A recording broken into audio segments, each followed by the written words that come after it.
Hello, good evening. This is African Voices with me, Baillor Jalloh, and my colleague, Enoch Karimba. Hi, Enoch. Hi, Baillor. How are you today? Alhamdulillah, how are you? Everything okay? Alhamdulillah, I'm doing well. Well, as part of our ongoing effort to cover COVID, to tackle some of the myths, and also to encourage people to take up the COVID-19 vaccination, we've got a very special guest tonight, and that is a very honorable guest, which myself, I'm honored to have him on this show on African Voices platform today, and that is nobody but Imam Osama Sacha from Makki Mosque here in Sheffield. Good evening, Imam Osama. Good evening. Thank you very much for having me. All right. Thank you very much for taking your time to join us on African Voices platform today. Without going much of a further, because at the end of the day, before I say things and make a mistake, I would like you to introduce yourself more to our audience and to our viewers at Sheffield Live. Thank you very much. My name is Imam Osama. I am the Imam at Makki Mosque, and I'm a graduate from the Islamic University, Saudi Arabia, from the city of Medina, where I completed my studies in Islamic theology and also attained a degree in youth and community development. And I have had the opportunity to serve the Sheffield community for the past 10 months. Thank you very much for that. As I said, this is one of our shows as well, as part of our effort since the pandemic struck last year in March to spread the awareness of COVID, and also now that there is vaccination available to the public, to encourage people to take up the vaccination. But as you will know, there are so many people in our communities, be it from the Muslim community or BAME communities, that are quite reluctant to take up the vaccines, and some have. And also there are so many myths surrounding it. So today in this show, you being from a religious scholar and also coming from the Muslim community, we would like to discuss more about some of those myths and what the religion said about the vaccination program, whether it is legal or whether it is halal to take it or not, and also some of the concerns that people have in the Muslim community, where you'll be able to clarify that for us. And also from my own understanding, if we may just start from yourself, my understanding is that you've already taken up the vaccine. So talk us through what happened and what convinced you to take the vaccine. Thank you very much. It's a very good question. What convinced me to take the vaccine? To be honest with you, as leaders of the community, and a leader is somebody who guides the community and who guides the people at large. And I know that our BAME community, they were very skeptical. And I've also mentioned this in the previous interview. They have a fear factor. They're always scared. Should we take it? Should we not take it? What would the aftermaths be? What would the effects be? And one of the biggest issues is we do not take knowledge or the news from the authentic sources. Just the forward on a WhatsApp message or a forward what we have seen on YouTube, which has no background. We do not know who the speaker is. And somewhat we tend to believe them because either the way they're speaking or the sweet talk, and that then leads to many negative effects where we are not only putting our own health at risk, but in majority of in the BAME community, in one house, there's at least 2-3 generations living in just one house. There's a father, grandfather, sometimes an uncle, auntie, a child. And what happens is just one person being skeptical or believing what I call the nonsense news, which has no reality behind it. They are really, really putting their life in danger. So then when I seen this, and because I'm a imam, a leader of the community, and I always have been getting so many phone calls since the outbreak, that is this a conspiracy? And then especially when the lockdown eased, and then, when the second lockdown, third lockdown, and then when the vaccine was introduced, we were still having so many phone calls, people not wanting to take it. And we also have had the anti-vaxxers who are making videos which became quite viral on social media regarding what could be in the vaccine. And then I was very fortunate that Dr. Gassan, who's a senior doctor at the St. Matthew's practice, I contacted him. We arranged a open Q&A session, and which had a very, just in Sheffield, we had a large number of viewers. And then later on, when I was given the opportunity to take the vaccine, I took the vaccine, made videos in different languages, and explaining to the public, and not just making videos, but in our congregation where we sometimes get 200, 300 people attending our prayers on Fridays. And we also have our YouTube, which has quite a large number of subscribers. So we explained to them the Islamic take and the Islamic ruling on the vaccine. And it's very simple. And also, not just that, but we contacted Pfizer, who have made the vaccine, and they have assured us that it has no animal products. None of the vaccines has anything which goes against the Islamic teachings. And still, people hesitating to take it. There's only much we can do.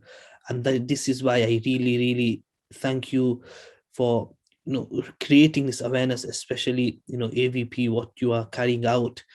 It is very rewarding, and it is something, hopefully it will be a step closer to coming back to normality. Thank you very much for that, Imam Osama. That is pretty crystal clear there, what you've just said. But just before I bring in my colleague Enoch, I just wanted to know, since you took up the vaccine, how have you been feeling? Has there been any side effect? Because that's another thing that some people are kind of reluctant to take up the vaccine because of some side effect. And you touched on earlier by contacting Pfizer to confirm to you that there is no animal product into the vaccine, because that is the other myth that is circulating around on social media, to say there is animal product in the vaccine, and also there are certain chips put on the vaccine where they are able to track you, and also it can affect a person's manhood, or it can affect fertility. I just wanted you to talk on, since you had the vaccine, whether you've had any side effect, and also how are you feeling since then? I mean, I've not had any side effects whatsoever, and I could not even see that, feel I've had a vaccine. And the pain, there is no pain in the vaccine. It's just a small, painless injection.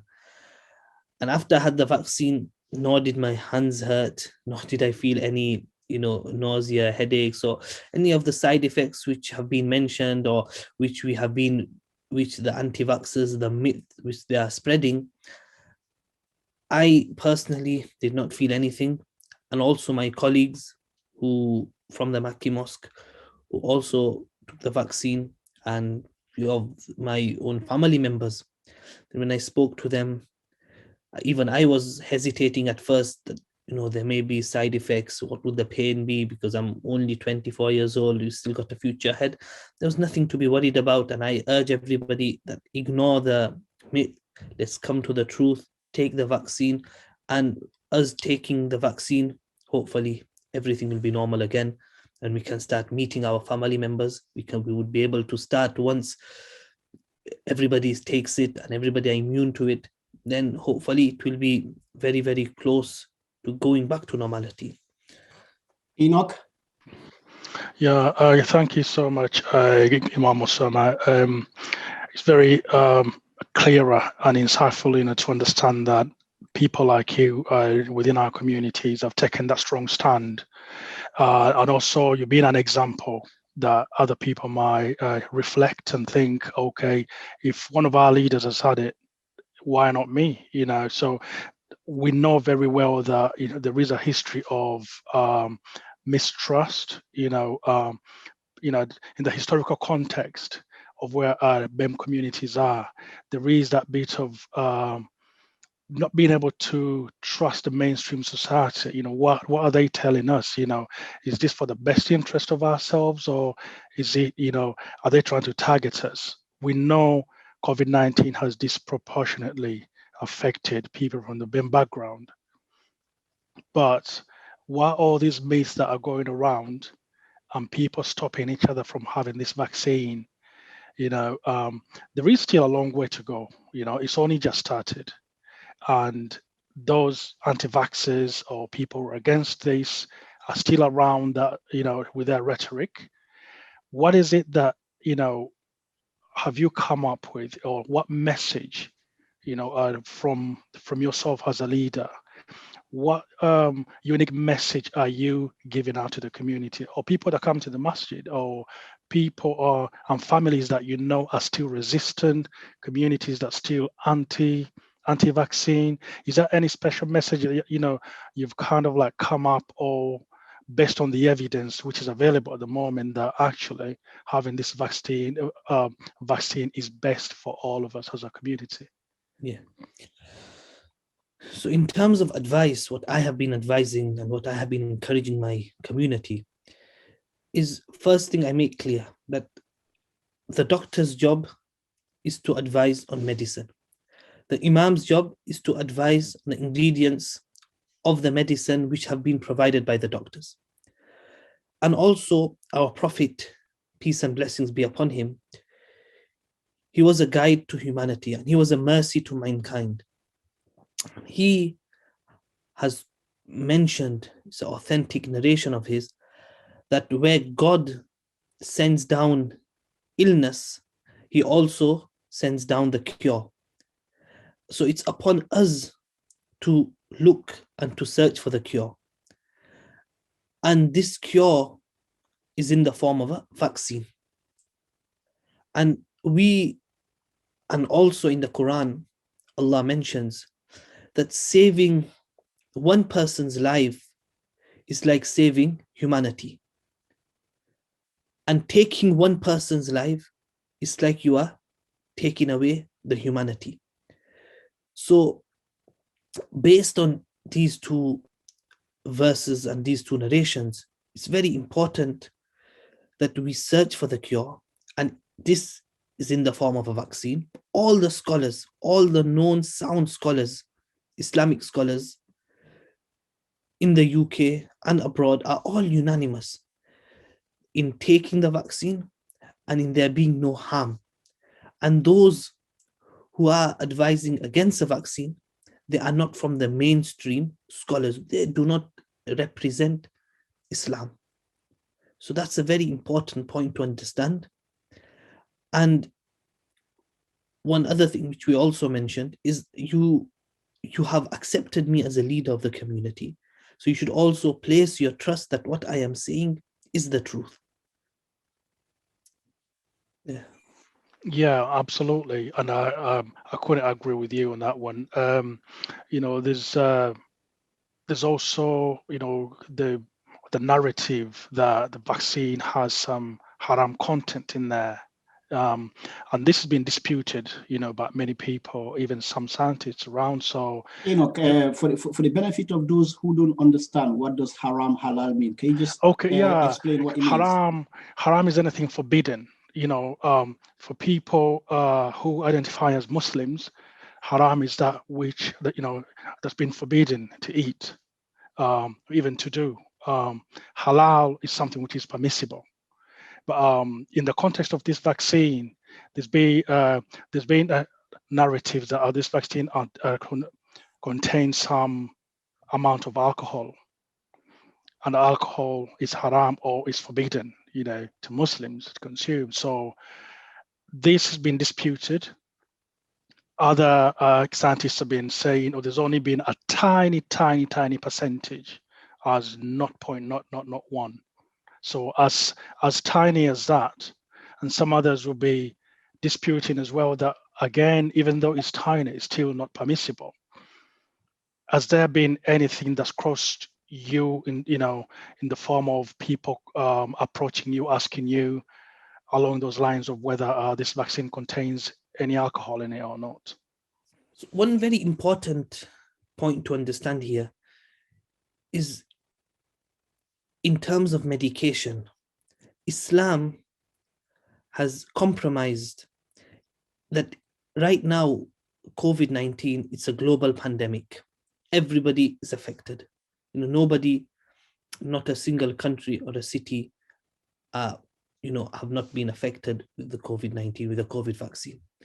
The only known cure at this moment in time is the vaccine, which has been approved by the government, which has been approved from the health factors also. Even if the vaccine had an haram, impermissible ingredient, be it animal fat or be it alcohol, there would be no harm in taking the vaccine. The reason is because it is being taken as a form of medication. Just like in the Quran. And remember, whatever we say has to be referenced to the Quran or to the teachings of our Prophet Muhammad, peace be upon him. So in the Quran, Allah mentions that if a person is in a situation where he would die of hunger, he has intense hunger, he has no food around him except for either wine or pig meat, pork, then he's allowed to consume it, because this, he's saving his life. Same way, in the Quran, in the Hadith, at the time of the Prophet Muhammad, peace be upon him, there was a community who had an illness, and they came to the Prophet Muhammad complaining about the illness. And the Prophet gave them permission to drink the urine of the camel in order to gain the cure. And another example, for men, wearing silk is forbidden. In Islam, wearing silk for men is forbidden. However, a person came to the Prophet and complained of itchiness, where he was having severe itchiness. So the Prophet gave him permission to wear silk. So from these examples, we understand that we are in this situation where we have no other option. There is no other cure except for the vaccine. So we should not really focus on the ingredient, but to see that this, in order, and by taking the vaccine, I am not only saving my life, but I am saving myself from an illness. I am saving those around me from an illness. So we should take it and not dwell and not contemplate and ponder over what the ingredients could be. If the scholars have given us the go-ahead and the mainstream, and this is the only source of cure, until there is no other cure, which is free from alcohol or which is free from animal fat, not that these vaccines do, but if, then we should definitely take it and avoid falling into the trap of thinking that if there is an impermissible ingredient in it or not. Thank you very much for that, Imam Osama. And basically, I'm really glad you touched on that.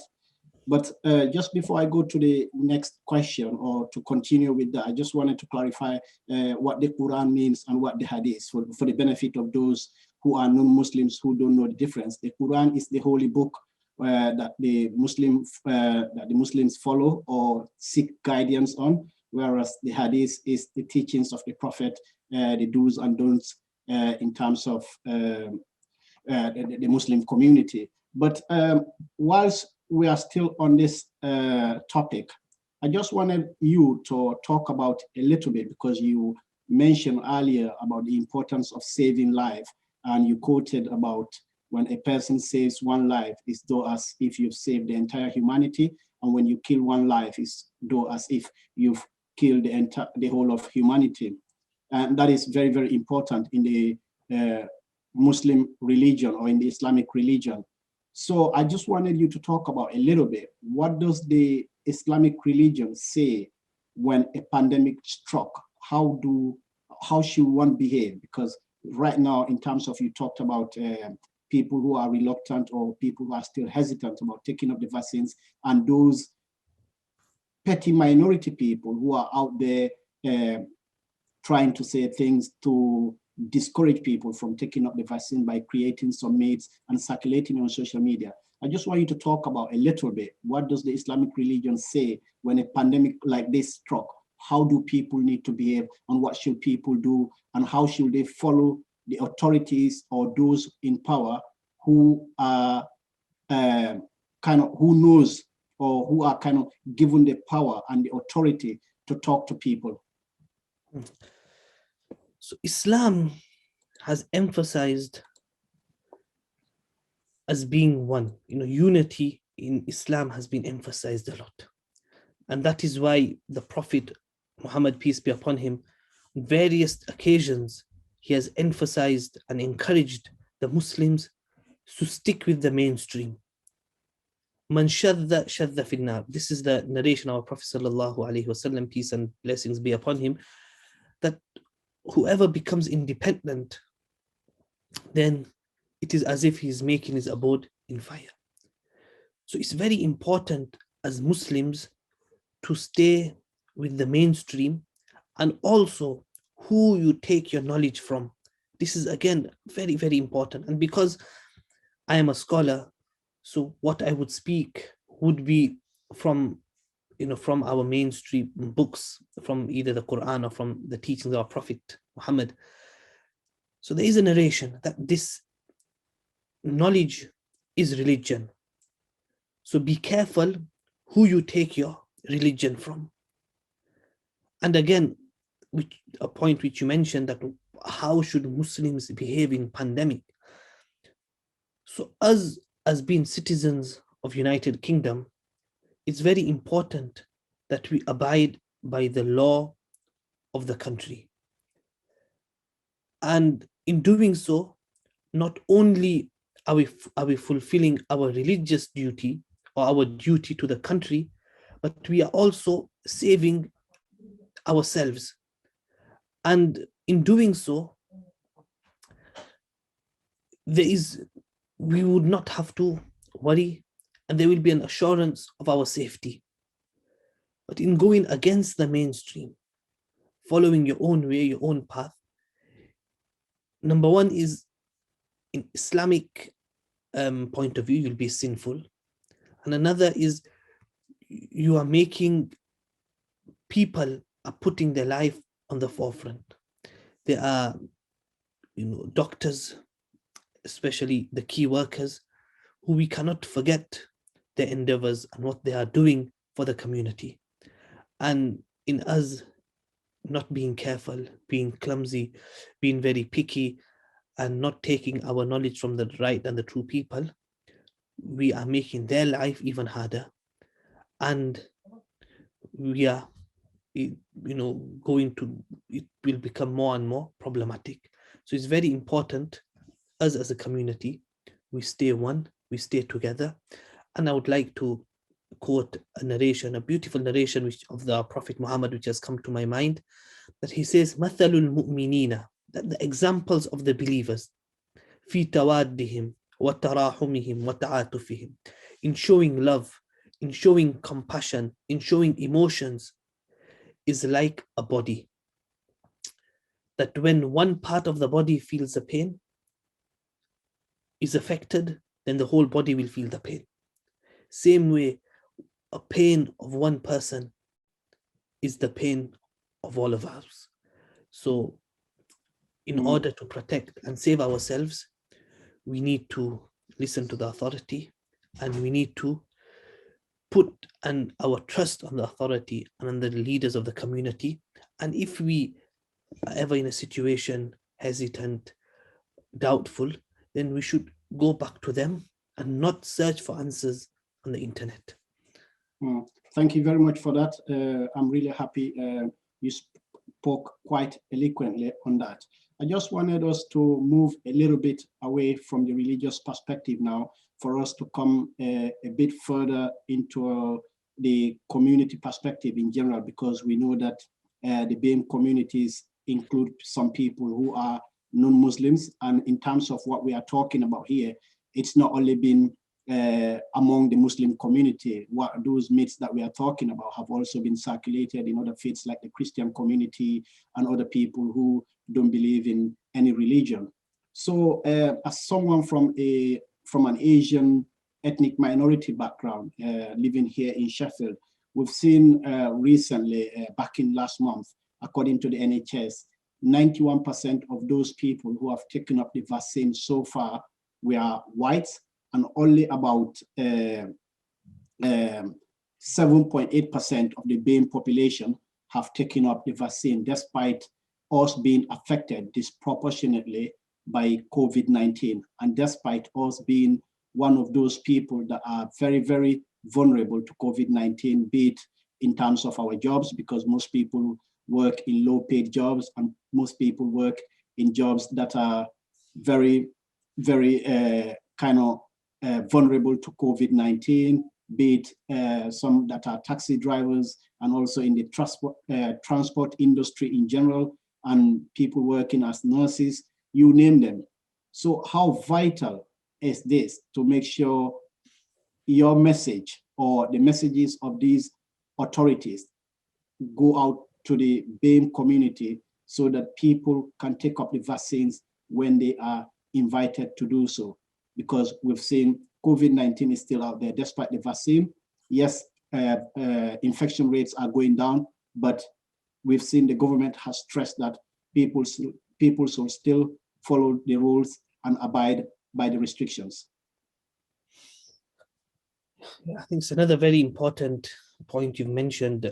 It's very, very important that the community come out of their small bubble, especially our BAME community. And we, for once, I don't know how to say it. I don't want to sound harsh, but we should, even if it is blindfolded, we should put our trust on the authority. We should take it, not just looking at our own benefit, but looking at the benefit of the whole country, because travel is restricted. And for the sake of our loved ones, for the sake of our elderly, for the sake of the vulnerable, we need to, come together in this. We are all in this together, and we know the pain. And especially in the mosques, I've seen it myself. And also when we had our interfaith meeting with the leaders from the different religions, and everyone had this same worry, this same concern, that our places of worship have become empty, and things are not normal, especially in our BAME community. We are always together, not just in the Asian minority, but everywhere. We like to spend time together, and this COVID outbreak has put a stop to all that. Now, if we really want to get back together, get back to normality, we need to come out, we need to spread the word. And especially, and I really, really, salute you for making this effort, and for organizing this interview. And we need to have similar interviews with influential figures of the community. And I think it's very, very important that influential people from the BAME community, they come out, they take the vaccine, make videos. And even also another very important point, when we were at the St. Matthew's practice, and the doctors and the volunteers were mentioning that we need more volunteers from the BAME community. Even if it is an hour, even less than an hour, if we give our presence and bless them with our presence, stand there, and those who are coming from our community, speak to them, welcome them. Because many people who are also taking the vaccine, very hesitant, reluctant in taking the vaccine. So we speak to them and, help them and answer them, whatever their misconceptions, because one is the volunteers who are not from the BAME community, speaking to them. One is somebody who speaks the same language, who is the same color as us, who have a similar culture. And if we speak to them we guide them, we encourage them, we emphasize them, then this will have a very, very positive impact. Thank you so much, Imam Osama. I think coming back to that point that you just highlighted of how important it is to have people of your own similar kind, to show that it is possible for the BAME community to come forward, but they can only come forward when they've actually seen someone of their kind taking that vaccine. There's also, there's definitely some hesitancy around that, because I think when we look at the role of the GPs, and how much they can influence the community, I think that is something maybe that hasn't been done as much as it should have been done.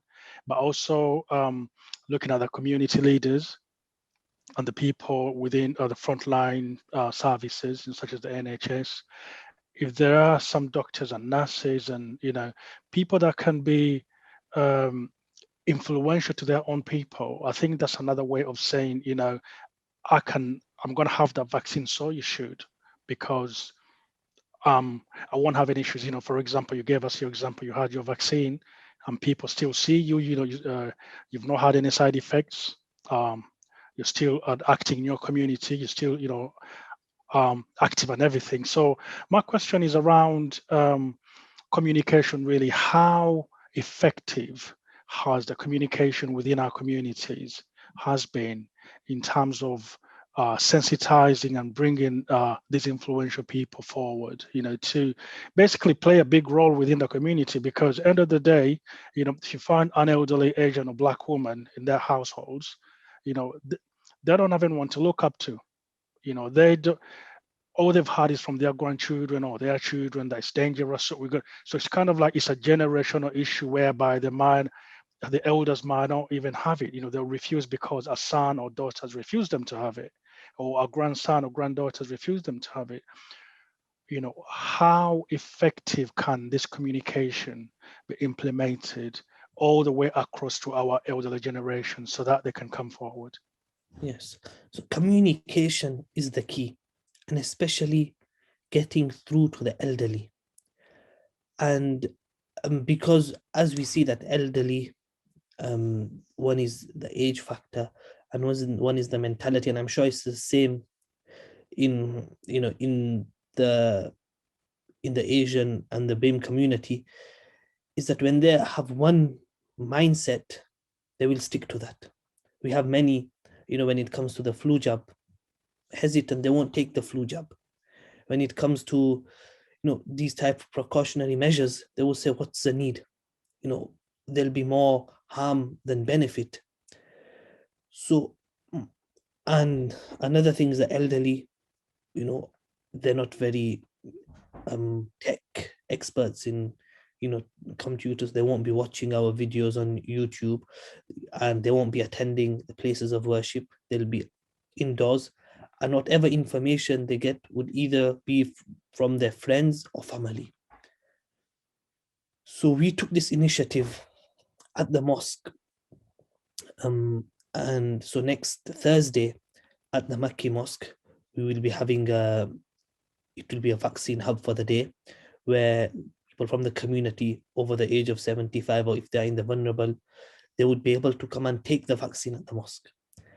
And this initiative, which we were thinking, what would the reaction of the rest of the places of worship be? So we give them a phone call yesterday. We told them that this is what we are doing, and all the places of worship, not just the mosque, but the church, the synagogues, they were all very happy. They said, our doors are also open. So again, coming to your point, is communication is very important, and we need to take these extra steps. Especially we are doing work through the media, but we need to play more of a practical effect, that getting through to these influential people, getting through to the families. And if we know of a community of anybody who are reluctant, who are hesitant, giving them a phone call, inviting them. If they are close to the mosque, you can come to the mosque, you could take the vaccine. And so in any way, we should not leave any stone unturned when it comes to communicating, because sometimes just one word or one way, if they see in as one strategy which we implement, it can have a very, very big effect. And I think this, getting interviews, getting influencers, getting leaders on and speaking to them, this, I believe, will be a huge success.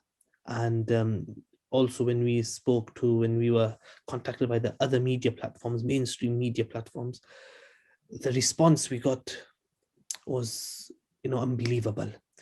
And I really, really salute you and thank you. I'm very grateful for that, for the efforts and for the steps you are taking. Thank you very much for that. And I couldn't agree with you on what you spoke about. The elderly people are not tech savvy. Some of them might not know what's happening in terms of, you talk about putting videos on YouTube or like Twitter, you name these other social media organizations. And also we've seen most of the awareness have been based on kind of targeting the vulnerable or those who are elderly. But I'm just wondering here as well, what role do you think the younger generation can play? As you know, society right now, or in terms of technology, it is in the hands of the teenagers, the 17, 18, 19. Anything about a computer, about social media, they know it. You just show them or ask them, do this for me. They can do it for you easily. And yourself here, you mentioned earlier, if I'm not mistaken, that you are 24 years old, which puts you in that perspective to the younger generation that, you can familiarize yourself to the younger generation and also put yourself to the shoe of those who are elderly, being an imam, being a leader, But I'm just wondering, in terms of that, what do you think we need to do as well in order to encourage the younger generation for them to get involved in this? Because these days messages can spread fast on Twitter, it can spread fast on WhatsApp, that even with TV and radio. I think spreading awareness is very important, and especially making the most out of, one is we spread awareness, or awareness is being spread, which we can find plenty of videos and content on the internet. But another very important point would be that the language, because language is a big barrier, especially in the BAME community. So if we get those influencers who would speak in their own respective languages, like how we did, made videos in the Arabic, English, Urdu language, so all three languages, and have these similar Q&As where every question, and also get the community to engage. So if they have any questions, we should get doctors from the similar, from the similar background, similar culture on board, and let the questions be posed to them, let the questions be posed to the leaders and influentials of the community, be it in the political side, in the religious side, in the medical side.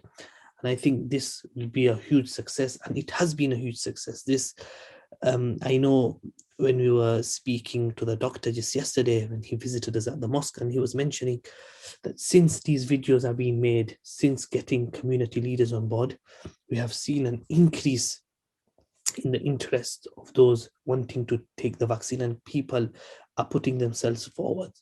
So the youngsters, what role they could play is, before obviously them being able to take the vaccine, is openly, organizing meetings on Zoom, even if they are family Zoom meetings, or even meetings with, doctors, with influential figures, in your own language. Speak about the vaccine, speak about the importance of vaccine, and not just vaccine, because right now vaccine for some could be a very scary term.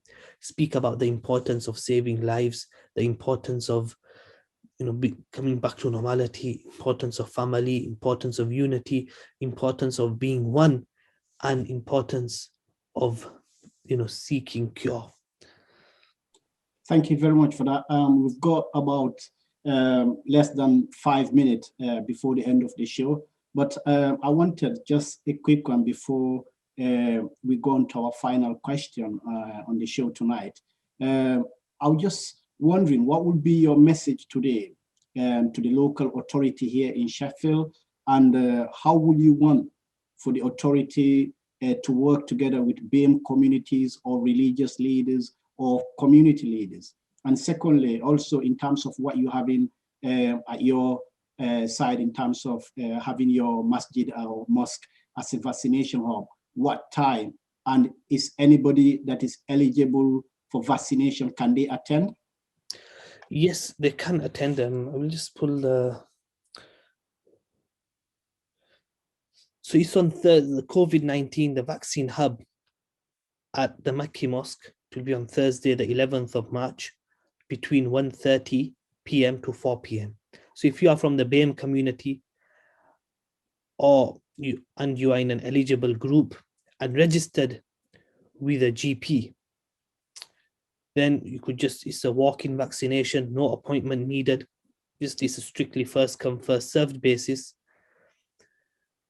And even those, we have many who are carers, but they're not registered carers. They either care for an elderly or care for somebody who is ill in the house. Even they could also attend, and they are also eligible. It's walking, and because this is the first of its kind which the authorities in Sheffield, this Makki Mosque is being used, and if this is a huge success. And where is the Makki Mosque located? It's on Plantation Road, S890H is the postcode. But if you just type on Google Makki Mosque, we have our own website, and it's definitely accessible. So what I was mentioning is, this is the first of its kind, using a religious place or a place of worship as a vaccine hub, and we do hope it will be a huge success. And we do have many more similar organizations, similar places of worship want to come on board. So we do, obviously, if you would like to come down and see the practice, see how it's going on, you are more than welcome to. We invite AVP.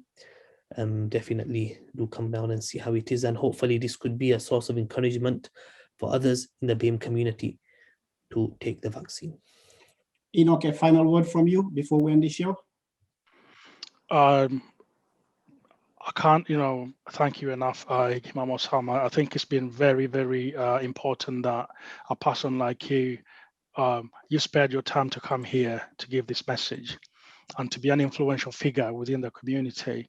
We can only hope as a community that more people like you, and it's just not limited to imams, even those from other religious backgrounds are welcome to come and basically show what they can do for their communities. You've done your bit, you've led by example, I think, and that's why that's what it should be within our communities. And I thank you for your time. But my last small question is, what message are you giving out to the other faith leaders that haven't done their bit? I would really urge the faith leaders that the community has put their trust upon us, and we on our shoulders have the trust of the community, and we have accepted being leaders of this community.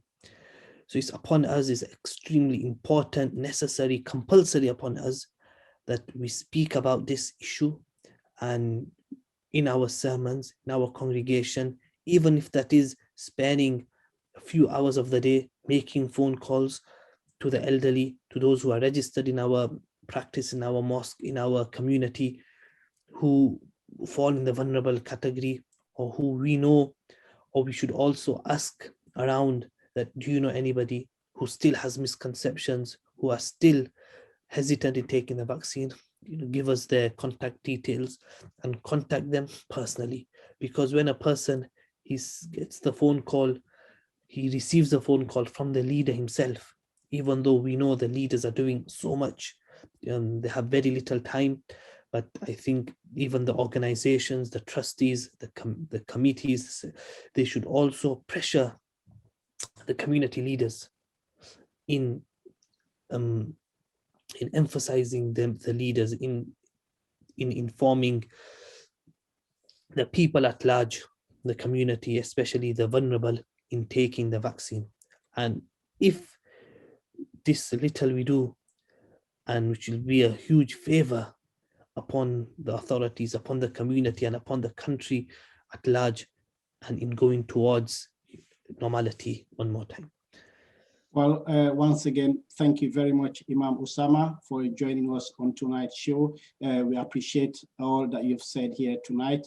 And also, we hope and pray that those who will be watching will be listening and will take all the advice that we've spoken about today. And to you, our viewers as well, thank you for watching. Until next week, this was African Voices presented by myself, Baillor Jalloh, and my colleague, Enoch Karimba, joining us from home. And our guest tonight was Imam Osama from Makki Mosque in Sheffield. Have a good night.